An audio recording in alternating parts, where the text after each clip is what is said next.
We get a lot of inquiries from customers where they're saying to us, what wood is good for painting? So we've decided to put together a video to explain our top 5 timbers that you can paint, and some of the quirks and the tricks and tips that you can use to be able to paint those timbers effectively. Redwood pine. Now, the only thing that I would say about redwood pine is it's fantastically smooth when it's planed and sanded for painting.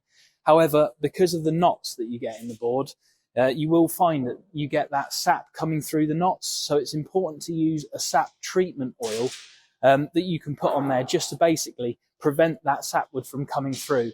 Because otherwise what can happen is, even though you've put a couple of coats of paint on there, the sap can discolour the paint and you can sometimes get staining coming through. So that's just something to bear in mind. So cheaper from the point of view of the timber to paint, but bear in mind the knots and trying to treat those to make sure that you don't get any discoloration.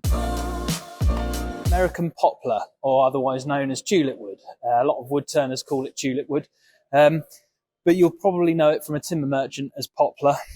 This is one of my favourite timbers for painting, because when you plane it down, and if you use 240 grit sandpaper on it and get it as really smooth, it's got such a fine texture to the grain that when you put an undercoat and then a few top coats onto it, you get the most amazing finish. It's incredibly smooth and seamless, and also that light colour as well helps with painting it as well. And one thing to also mention, a lot of customers come to us for their skirting boards and architraves in poplar, because that's another really good timber to use for that kind of interior joint. So I spoke to a lot of furniture makers, and when they were talking about using timber for painting for their furniture, I assumed that they'd be using poplar, but actually, because of how soft it is, a lot of them said to me they prefer to use beech. Again, fine texture, so it takes a paint coat amazingly well, but the only thing with the beech is it is a lot stronger. So if you were to hit it and knock into it, then you wouldn't get the dents that you would with poplar. So beech, another great hardwood to use for painting, certainly for furniture. So sapele is a fantastic timber for painting, but specifically for outdoor use.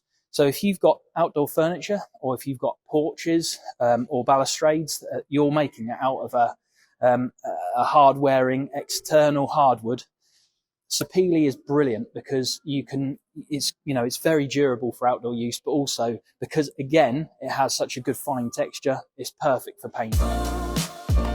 Meranti, another fantastic timber for outdoor use for painting. You quite often find that Meranti is used for exterior doors, so a front door, or perhaps maybe even window frames. Again, fine texture, it takes a paint coat brilliantly, but it's also a very hard-wearing external timber as well. So that's a good one to use for those kind of uses. So those are our top 5 timbers for painting. But I'm sure that you probably know of other timbers that are also really good for painting. And yeah, we welcome people to get in touch and share that information, across our, TikTok and YouTube, and also through our social media channels. So any tips or tricks that you know of for painting timbers, please get in touch with us. But those are just a good example of our top 5 timbers that we sell regularly here for use with painted items.